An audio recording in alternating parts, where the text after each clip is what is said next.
Welcome to this week's episode of Studio Tuesday.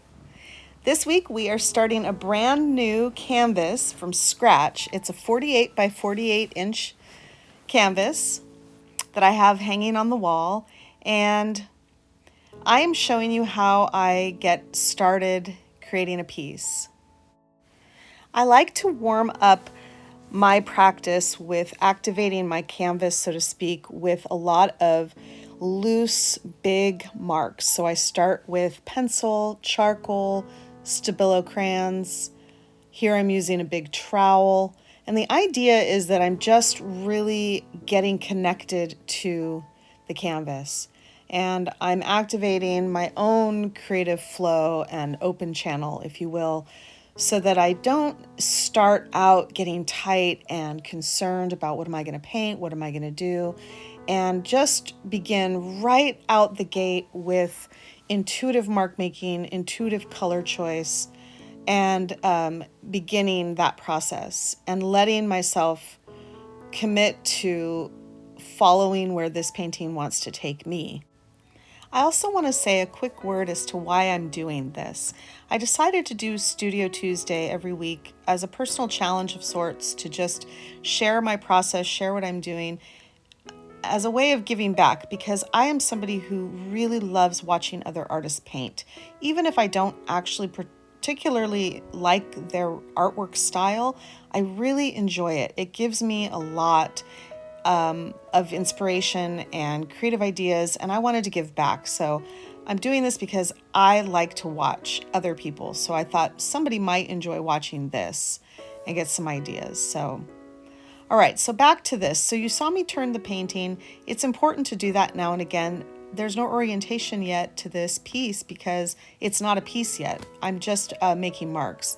And I'm surprised actually by this color palette that I've got going on here, because it's not something I normally start with.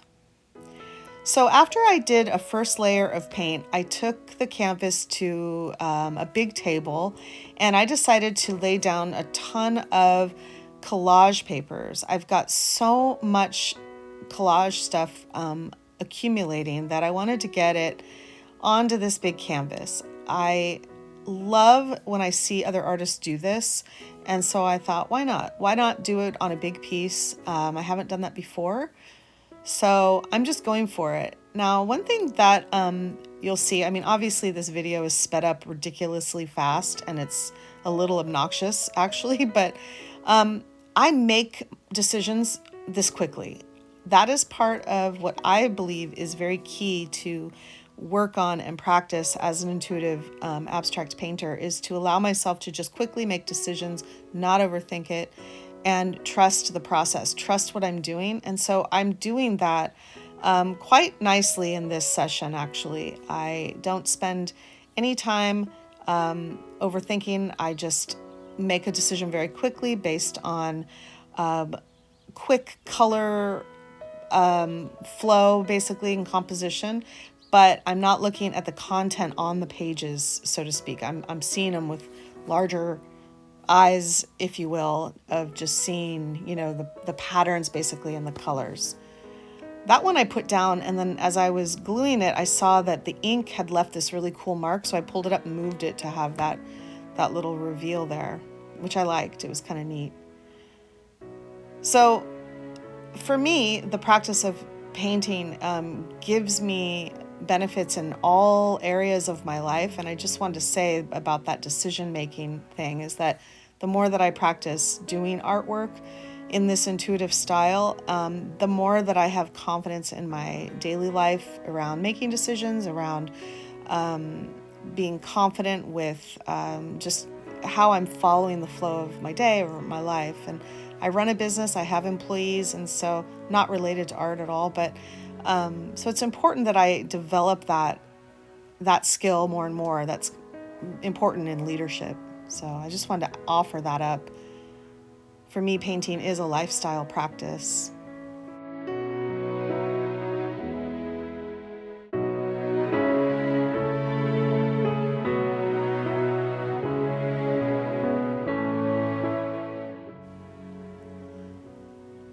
So I'm using a gel matte medium, and I'm learning as I do this how different papers react and how easy or hard they are. And that's a dressmaking pattern, that brown piece that I put back there, and that was a little challenging to put down just how big it is. And then some thinner tissue papers are real hard because they just tear on me.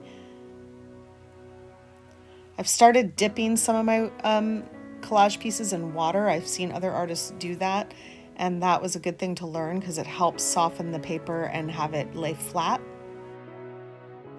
My friend gave me a couple of vintage editions of Life magazine, and one specifically was from 1969, and it was the April 4th issue, and there's an article in it called Sex, Shock, and Sensuality, and I thought it was really incredible to look at that and just kind of reflect on our culture and how we've become desensitized, actually, in many ways, and evolved or devolved, if you want to think of it like that, either way, into more just, I don't know, acceptance or acquiescence to popular culture is very interesting. So it felt kind of shameful to tear up some of those pages, but I did. I took some of those images and I took that headline of that article, it's right by my hand right now where I'm working, and I put it into the piece. Now, sadly, that's all going to get covered up because that is how I paint. I don't leave things intentionally available, so my hunch is that stuff's going to be gone, but really fascinating. So felt kind of like an honor to include these vintage pages into my work. It lended a certain vibe, a certain feeling, a certain palette. A couple of hot pink accents on tissue paper. So that completes the collage portion. I added a little bit of my favorite phthalo turquoise, just some drops of that, and then some water, and just making shapes. I don't know why I'm doing that. It just felt like the thing to do. It was really not planned. My paint is still kind of wet on the canvas, and so is the matte medium. Made some drips, and now I'm coming in just for some contrast color work with a stencil, just more patterns. This was a lot of fun. I loved the way this ended up looking. This is just layer 2 though. Remember, layer 1 was that first layer of paint, and then layer 2 is all the papers. I guess this could be like 2.5 layer with the stencils. These are meant to just be there for to see what happens later. So here's some close-up photos. That's how it ended, and then I let it dry overnight. And today I came in for the final session. This is actually Tuesday, this morning, and this is back on the wall, and I'm doing another paint layer. And my intuition was to just do a yellow layer, so colors within the yellow family. So a very warm layer.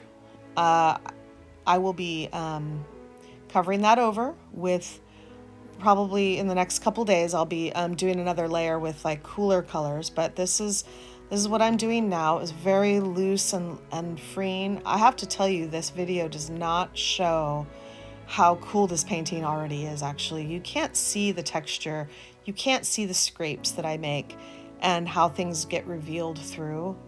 I wish you could. You're gonna have to come visit the studio for that. But it really makes me appreciate other artists' work, that I watch their videos and then I realize, wow, I'm not even seeing the half of it, you know. This is the backside of a bubble wrap that I put some paint on. I really did not like this color. I've used that color once before in another video, and I made that same comment then, and I thought today that maybe it would be nicer. It's not nice. I don't like it. it's fine. It's going to end up being covered up, of course, but here I'm with a towel just going, trying to get rid of it, which is fine. That towel just creates more marks.